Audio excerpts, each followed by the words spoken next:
ओम गण गणपते नमः। आज अपने सुनेंगे वाल्मीकि रामायण बालकांड का 38वां सर्ग। भगवान श्री राम की कृपा पाने के लिए श्रद्धा भाव से सुनते रहिए और प्रेम भाव से कहिए। श्री गणेश जी महाराज की जय हो। सियावर रामचंद्र भगवान की जय हो। हनुमान जी बाबा की जय हो। श्री राम दरबार की जय हो। तो विश्वामित्र जी ने बड़े ही मधुर शब्दों में कार्तिकेय के जन्म की कथा सुनाई और फिर दूसरी कथा सुनाने लगे। तो इस कथा के अंदर राजा सगर के पुत्रों की उत्पत्ति और यज्ञ की तैयारी, यही सब कुछ बताया गया है। तो प्रेम भाव से सुनते रहिए। विश्वामित्र जी कहने लगे कि हे श्री राम, बहुत समय पहले की बात है कि सगर नाम से प्रसिद्ध एक धर्मात्मा राजा राज्य करते थे। उनके कोई पुत्र नहीं था। वे पुत्र प्राप्ति के लिए सदा ही उत्सुक रहा करते थे। हे श्री राम, विदर्भ राजकुमारी केसिनी राजा सगर की बड़ी पत्नी थी। वह बड़ी धर्मात्मा और सत्यवादिनी थी। राजा सगर की दूसरी पत्नी का नाम सुमति था। वह अरिष्ट नेमी कश्यप की पुत्री तथा गरुड़ की बहन थी। महाराज सगर अपनी उन दोनों पत्नियों के साथ हिमालय पर्वत पर जाकर भृगु पर श्रवण नामक शिखर पर तपस्या करने लगे।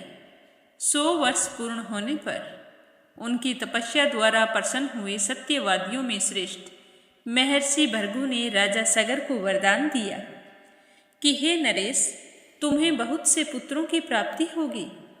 हे राजा सगर, तुम इस संसार में अनुपम कीर्ति प्राप्त करोगे। तुम्हारी एक पत्नी तो एक ही पुत्र को जन्म देगी, जो अपनी वंश परंपरा का विस्तार करने वाला होगा, तथा दूसरी पत्नी 60,000 पुत्रों की जननी होगी।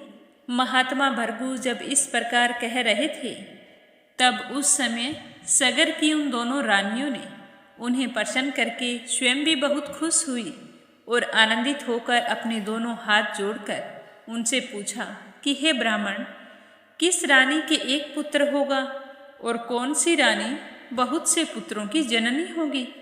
हम दोनों यह सुनना चाहती हैं। आपकी वाणी सत्य हो।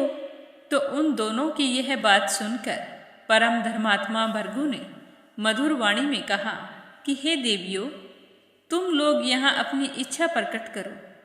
तुम्हें वंश चलाने वाला एक ही पुत्र प्राप्त हो अथवा महान बलवान, यशस्वी एवं अत्यंत उत्साही बहुत सारे पुत्र प्राप्त हो। इन दोनों वरों में से किसको कौन सा वर चाहिए? जो भी वरदान आप ग्रहण करना चाहती हैं, वही वरदान आपको मिल जाएंगे। तो मुनि का यह वचन सुनकर केसिनी ने राजा सगर के समीप वंश चलाने वाले एक ही पुत्र का वर ग्रहण किया।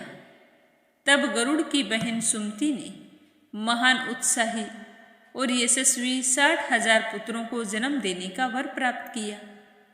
उसके बाद रानियों सहित राजा सगर ने महर्षि की परिक्रमा की, उनके चरणों में अपना मस्तक झुकाया और उन्हें बारंबार प्रणाम करते हुए अपने नगर की ओर चले गए। और फिर इसी तरह समय बीतता गया। कुछ समय व्यतीत होने पर बड़ी रानी केसिनी ने सगर के ओरस पुत्र असमंजस को जन्म दिया। छोटी रानी सुमति ने तुम्बी के आकार का एक गर्भपिंड उत्पन्न किया। जब उसे फोड़ा गया तो उसमें से 60,000 नवजात शिशु निकले। उन्हें घी से भरे हुए घड़ों में रखकर राजदाइयाँ उनका पालन पोषण करने लगी। धीरे धीरे जब बहुत दिन बीत गए तो वे सारे के सारे बालक युवावस्था को प्राप्त हुए।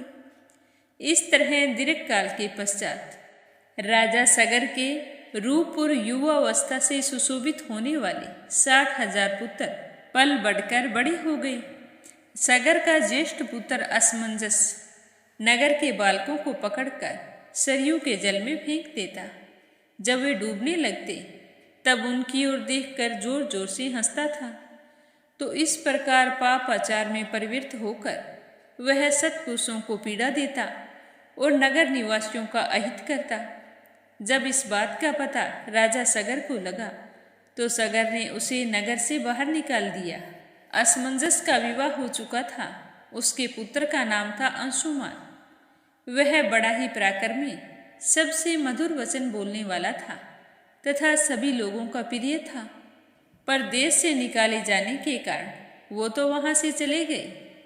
कुछ समय बीतने पर महाराज सगर के मन में यह विचार आया कि मैं यज्ञ करूं। तो ये दृढ़ निश्चय करके वे वेदवेता नरेश अपने उपाध्यायों के साथ यज्ञ करने की तैयारी में लग गए। तो विश्वामित्र जी द्वारा कही हुई कथा को सुनकर भगवान श्री राम बड़े ही प्रसन्न हुए। उन्होंने कथा के अंत में विश्वामित्र जी से कहा कि हे भगवान, आपका कल्याण हो। आपने मुझे बहुत अच्छी कथा सुनाई है, लेकिन मैं इस कथा को विस्तार से सुनना चाहता हूँ कि मेरे पूर्वज महाराज सगर ने किस प्रकार यज्ञ किया था। क्या यज्ञ में असमंजस को बुलाया गया था? मेरे मन में बड़ी ही जिज्ञासा उत्पन्न हो रही है, तो मुझे कथा को विस्तार से सुनाकर मेरी जिज्ञासा को शांत करें। तो यह सुनेंगे अपने अगले सरग में। आज का सरग समाप्त हुआ। श्रद्धा भाव से सुनने के लिए आप सभी का बहुत बहुत धन्यवाद। भगवान श्री राम आपकी सारी मनोकामनाएं पूर्ण करें।